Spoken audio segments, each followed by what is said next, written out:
কোন জিনিসের যা 1 ঘন্টা যে রাস্তা যেতে 1 ঘন্টা সময় লাগে, আবার অন্য একটি জিনিসের সেই সেম রাস্তা যেতে মাত্র 5 মিনিট সময় লাগে।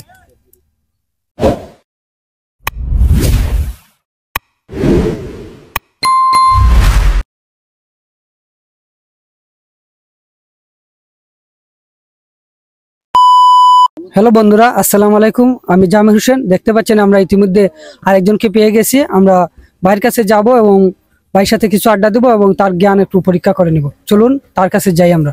ভাই, আপনার নাম কি? জি, আমার নাম সুহেল আহমেদ। ভাই, কি করেন আপনি?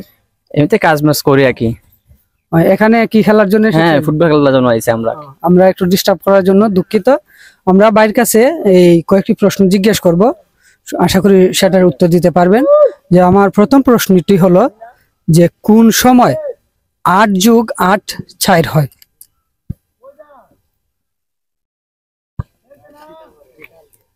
আমরা তো সাধারণত জানি 8 + 8 যোগ করলে 16 হয়, বা 8 থেকে 8 বিয়োগ করলে 0 হয়। কোন সময় যে 8 এর সাথে 8 যোগ করলে 4 হয়? আমরা 5 সেকেন্ড সময় দেব। 1 2। ঘড়ি কাটা। আমরা আপনাকে আরেকটি প্রশ্ন করব, আশা করি সেই প্রশ্নের সঠিক উত্তর দিতে পারবেন। তো বলেন তো দেখি, এমন কোন জিনিসের যা 1 ঘন্টা যে রাস্তা যেতে 1 ঘন্টা সময় লাগে, আবার অন্য একটি জিনিসের সেই সেম রাস্তা যেতে মাত্র 5 মিনিট সময় লাগে?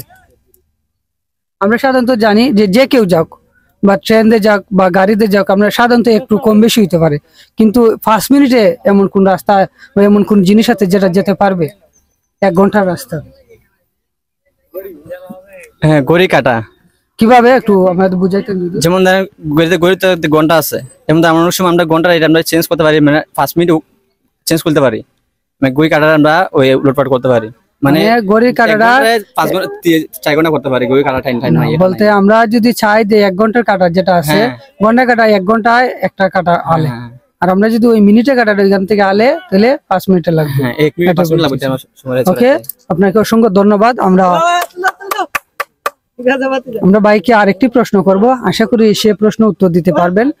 যে বলেন তো দেখি, যে এমন কোন জিনিস আছে যে কাটলে বাড়ে কিন্তু না কাটলে ছোট হয়? কাটলে বাড়ে, না কাটলে ছোট হয়। পুকুর। আপনি এটা রাইট বলেছেন। আমরা বাড়ির কাছে একটু কঠিন একটি দাদা দিব।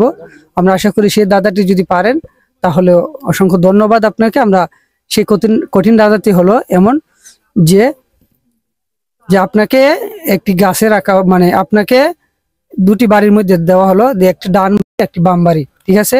ডান বাড়ির মধ্যে কয়েকটি কাক আছে, বাম বাড়ির মধ্যে কয়েকটি কাক আছে।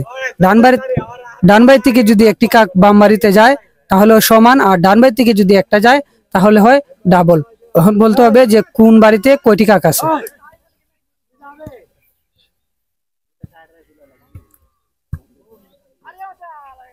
প্রশ্নটা একটু বুঝাই গো।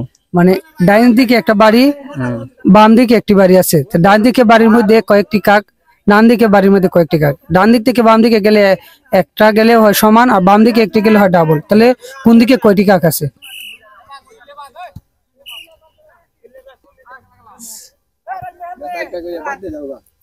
এটা করতে পারলাম না ভাই। ওকে, অসংখ্য ধন্যবাদ আমাদেরকে সময় দেওয়ার জন্য।